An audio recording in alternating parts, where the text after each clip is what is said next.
The Office of the Chief Inspector General for the state of Florida has concluded her investigation into the former board of the now defunct Reedy Creek Improvement District that used to manage the property where Walt Disney World Resort currently resides. After a 72-page audit conducted by a prior Inspector General found all sorts of alleged improprieties by Disney and the former RCID, this Inspector General has concluded that the aforementioned parties, quote, broke no criminal laws. Let's talk about what that really means and whether or not justice will ever be sought in the state of Florida, and on behalf of the other taxpayers included in the current Central Florida Tourism Oversight District here on That Park Place.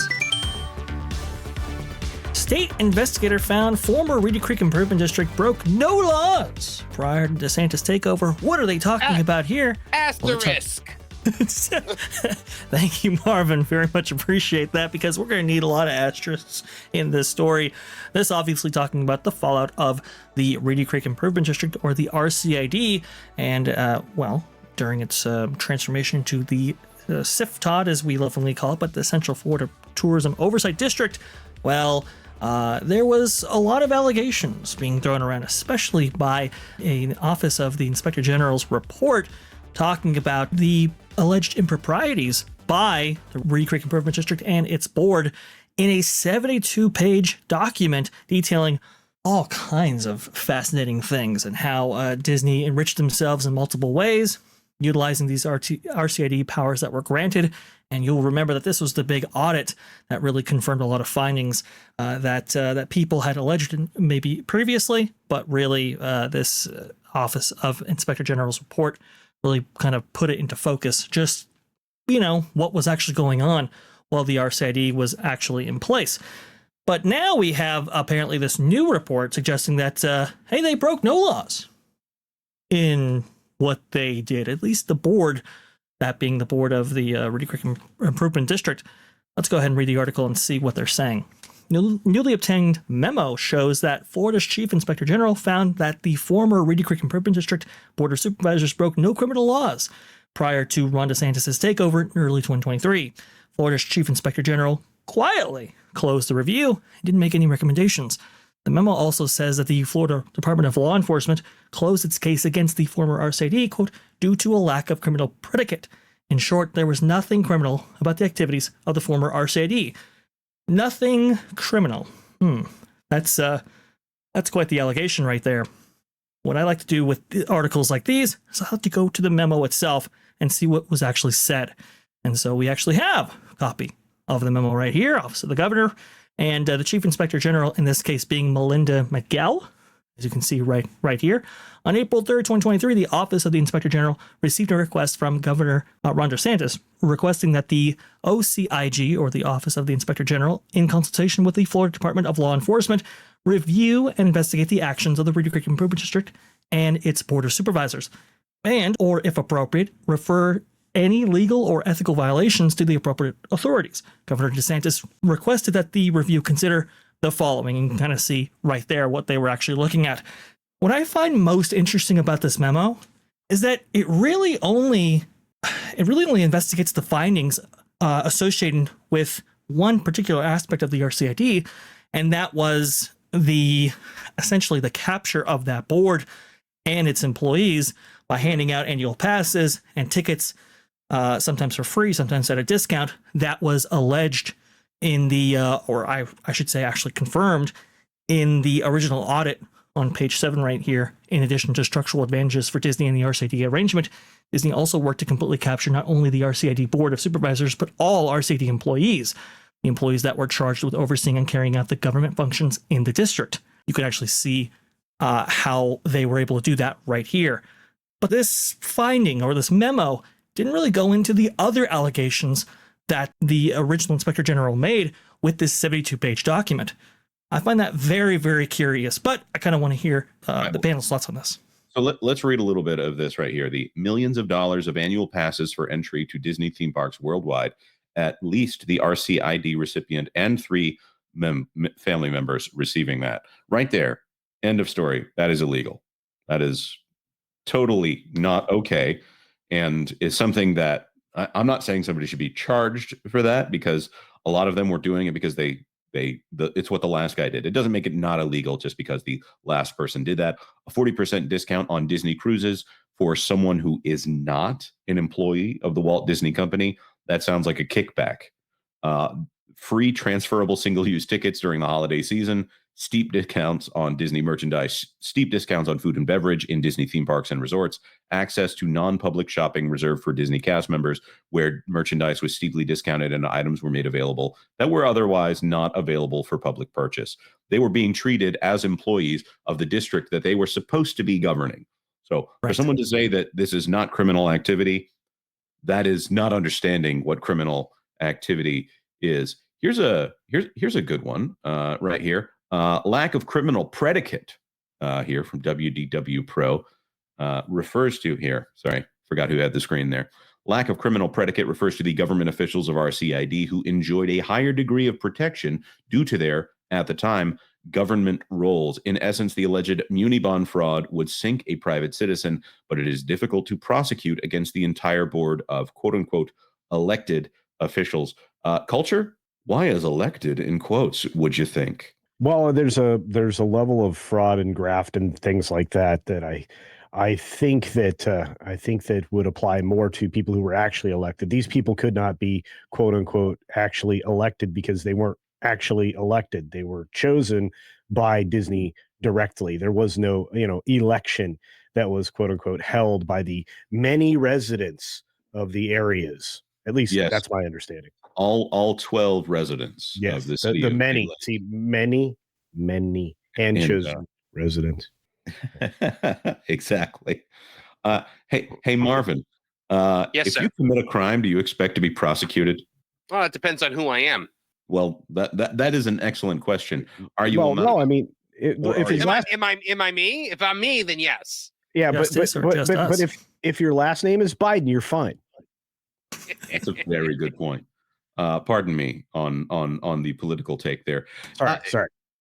No, this is a fascinating thing because there are actually many crimes that were reported in all of this, and we covered the audit extensively on this channel. Our good friend Andrew from the Legal Mindset, who is covering a different space than Disney, he is an amazing expert on special taxing districts in the state of Florida. Like, you could not have asked for a more perfect person to weigh in on things like this. Just going through all of that with him and our good friend Mexican Iron Man to go through and of course Valiant Renegade, WDW Pro. It was this convergence of everyone coming together to have all these really excellent takes on what was going on here. First of all, the removal of RCID. We called it a year early, and I hate when YouTubers pat themselves on the back. I hate patting myself on the back. I could ask someone to verify how much I hate it when other people pat me on the back. I reluctantly accept it. But this was something that the media refused to take seriously. Oh, no, they're going to sue and they're going to get it back. Oh, no, this is going to happen. No, they were wrong.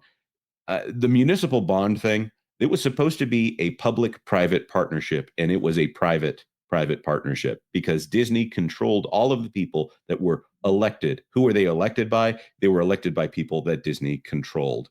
And the constituents of that district were all under the thumb of Disney, to the point where the findings of the audit were that Disney was taxing people without representation, which is definitely not a cool thing in America. There were plenty of things actually illustrated in that audit. Doing research for the story here, there were plenty of things that were brought up to have some level of impropriety. And yet it just seemed like this Office of Inspector General didn't actually look into any of that, which I thought was very, very strange. I will say this, though. They did kind of find one thing that was particularly interesting. You remember those restrictive covenant agreements that the RCID in the final hours of its existence tried to pass and tried to transfer power essentially to the cities in order to obfuscate or get around the incoming CFTOD there. Well, it actually says right here, the Office of the Chief Inspector General could not determine that the RCID Board of Supervisors properly noticed the RCID landowners about meetings as required by Section 163.3225 in Florida statutes. So whatever was going to happen in that case, it was it was coming down the pike, likely that whatever last minute arrangements that the RCID attempted to employ in the final hours weren't going to pass muster. At the end here, the Inspector General essentially determines, okay, because all of these things were alleviated by the creation of CFTOD, well, there's really no further investigation to be had here, or there's no criminal charges to be pursued here. I just think that's kind of wrong, because obviously there were things that happened during the time that the RCID was actually around, and yet this Inspector General simply says it's moot, or there's really nothing to pursue going further because, well, now it doesn't exist anymore. Right. It could be interpreted as punishment, but the punishment was 5 special taxing districts, 4 of them not controlled by Disney, went away because of a law change that was made at the state level that happened to affect Disney. Why did it happen? Because Disney decided to get into politics and decided to weigh in heavily on politics. I think that Ron DeSantis does not get enough credit for some of the changes that have happened in the United States here. Honestly, this was a big move, and this was a lever that got the ball rolling in a way that maybe was not going to happen in the same way. His part in this is actually pretty critical. So I want to say thank you, at least on that part, for Ron DeSantis standing up to probably one of the most impossible corporations to stand up against. So anyways, I know that people get weird when you compliment Ron DeSantis like you're trying to assault some other member of the Republican Party. No, I'm just interested in the anti-woke thing here, because wokeism is Marxism, and I can't stand the Marxists. Enough of my screed here. Alberta's Magnus for $4.99. To be clear, they're saying that what Disney did was legal under RCID. That was the problem. That's why the law has changed. Yeah, there was a pretty good case to be made if you didn't pay too close attention. That's a very good point. The state of Florida said it was okay because they signed it into law. Yeah, it should have had sunsetting in it. That was something that the state of Florida should have designed into it, because special taxing districts are supposed to end after that. And if you look at the commercial district that Universal was granted for the Brightline station that's going to be across the street from Epic Universe, isn't that what's being put in over there? The Shingle Creek district, or whatever they end up calling it. That one already has an end date. It has a specific value. They have the value proposition for Universal. They have the value proposition for the people who are in the area, and it will sunset and disappear and be relinquished to the people of Orange County. So good system. I rate Specialist for 5. I don't often get upset about things. This is the exception. Decades of abuse and illegal activities, and no charges. No charges. That is very interesting. I think no charges on the state level is one thing I'll say. Charges on the federal level, maybe not. There's also the fact that they've been reported to the IRS. We haven't heard from the IRS yet. Yeah, but state level charges, very, very different from federal charges. It's going to be interesting to see what an incoming administration has to say about all of this, if they're notified about any of these alleged improprieties. I'll say this, though, just because this specific Inspector General didn't find any conclusive evidence to go forward with something doesn't mean that something might not come down the pike, including from the state level. I'll say this, state prosecutors are looking for a plus 90% victory percentage there. So again, if it's a difficult case to pursue, that could obviously impact something like this. And lastly, it's interesting, whatever improprieties might have been found within the RCID, could other officials and other places in Florida be doing similar things in different ways? Perhaps. Could that be an indictment on them? Perhaps. And so it's like, okay, well, let's consider this matter clear and void and just move on with our day. And that way, nobody else gets implicated. I'm just saying these things happen. Go and Shogi for $1.99. Justice never existed before, and it won't exist now. I don't know. I think that Bob Iger is being humiliated publicly for something. There's also a little bit to be said that RCID was fine until it wasn't. So there was a long time that Disney was bragging about it. It was the kind of thing that a lot of Disney historians would say, oh, here's what they did. And it would be kind of a fun thing about Disney history. When it came through that they were actually abusing people, abusing the tenants of Disney Springs and things like that, I would say the last 15 years were particularly egregious. So I wouldn't say the entire proposition was bad, because the state of Florida did get an economic benefit. Disney was not completely lying when they sent out that thing to talk about the economic benefit of Disney World in the middle of the state of Florida. It doesn't mean that Bob Iger wasn't doing things that he allegedly illegally should not have been doing. Gotta stay on the good graces of the alleged police. Thanks for watching That Park Plays News. For more information, consider checking out www.thatparkplace.com. And don't forget to subscribe, share, like, and send this out on your favorite social media accounts.